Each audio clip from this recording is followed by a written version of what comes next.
When people first start investing, a lot of them think the most important thing is timing. They think they need to wait for the perfect moment, the perfect dip, the perfect chance to buy in.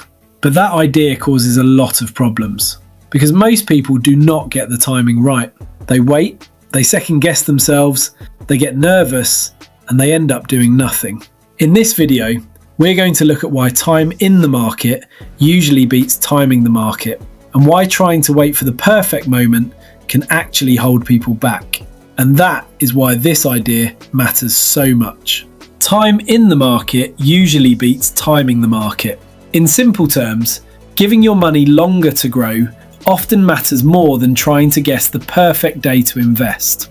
If you are a beginner, this is one of the most useful ideas to understand early. A lot of people imagine investing like this. You buy in at exactly the right time, watch your money go up, and avoid all the drops.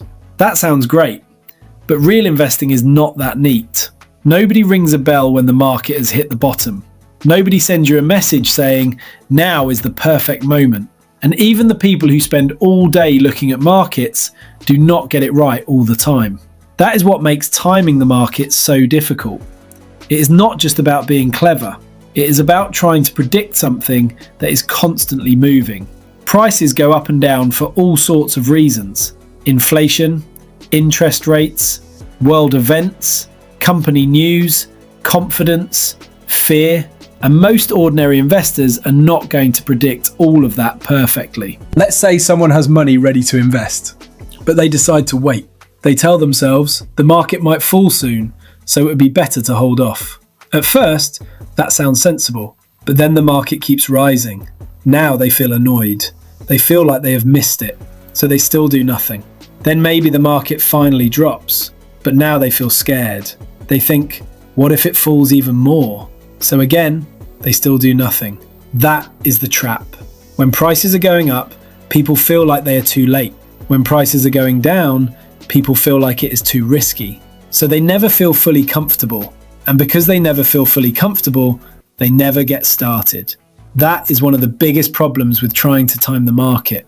It sounds smart, it sounds careful, but very often it just turns into delay. And the longer you delay, the less time your money has to actually do anything. Because that is really what investing is about. It is not normally about one perfect day. It is about what happens over years. It is about letting your money stay invested long enough to grow, long enough to recover from bad periods, long enough to benefit from compounding, long enough for patience to actually matter.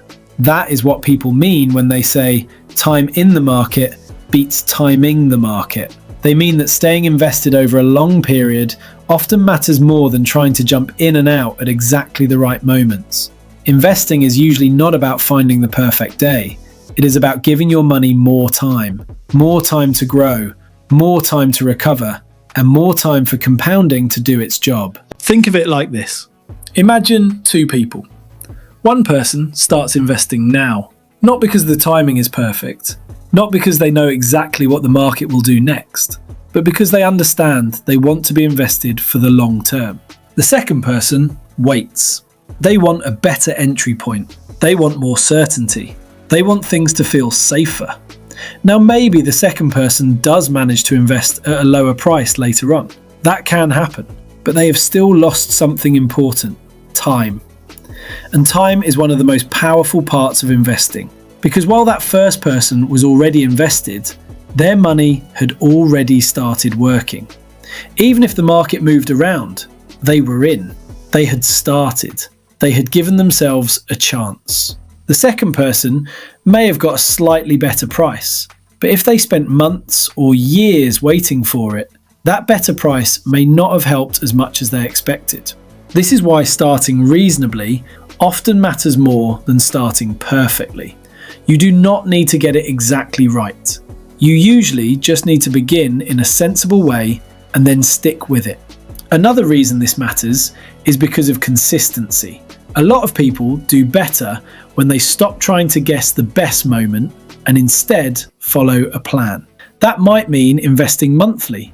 It might mean investing on payday. It might mean putting in an amount that feels manageable every single time. Some months the market will be up. some months it will be down. But the point is, you are not relying on prediction anymore. You are relying on discipline. And discipline is often far more useful than prediction. Because the more you try to guess what happens next, the more emotion gets involved. You start reacting to headlines. You start watching prices too closely. You start thinking every drop is a warning and every rise means you are too late. That kind of thinking can wear people out, and it can lead to bad decisions. The more you try to guess the market, the more emotion can take over. But when you invest consistently, you stop relying on prediction and start relying on discipline. And that usually works out better over time. Now, some people will say, fine, but what if I invest just before the market falls? That is a fair question, because yes, that can happen. Markets do fall, sometimes sharply, sometimes at the worst possible moment. But this is exactly why the long-term view matters. If you are investing money that you do not need right away, and you are thinking in years rather than weeks, a drop at the beginning is not automatically the disaster it feels like. It is unpleasant. It can be frustrating. It can make you question yourself. But market falls are part of investing. They are not unusual.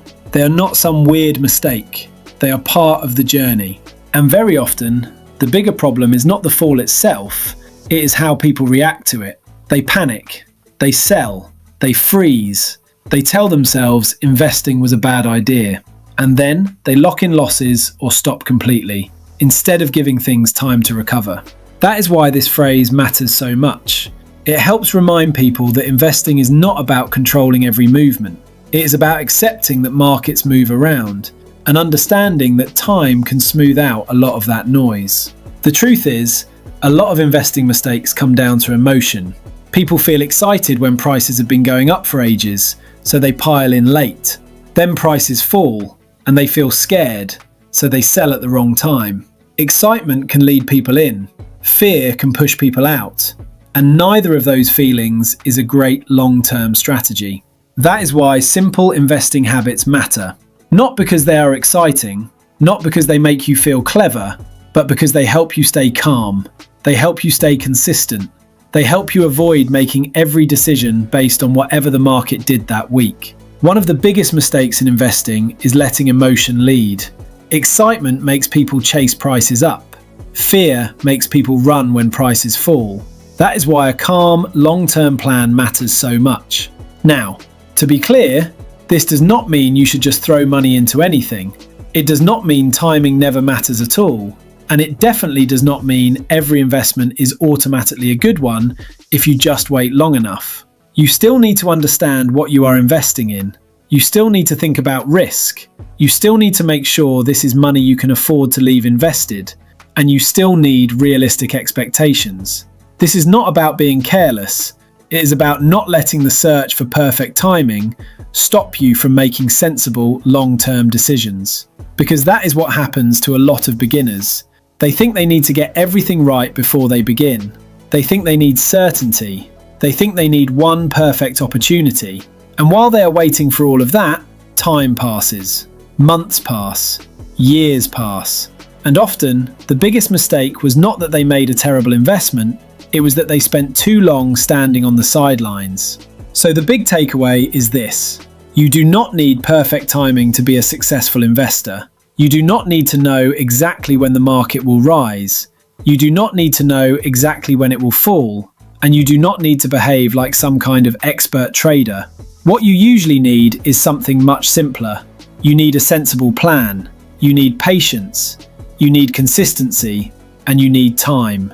Because for most people, building wealth is not about dramatic moves. It is about doing sensible things repeatedly, staying invested, and giving your money time to grow. For most people, successful investing is not about perfect timing.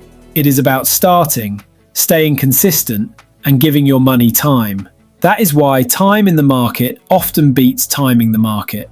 So if you are new to investing, do not let the idea of perfect timing hold you back. Start carefully, start sensibly, but understand that waiting forever can be a mistake as well.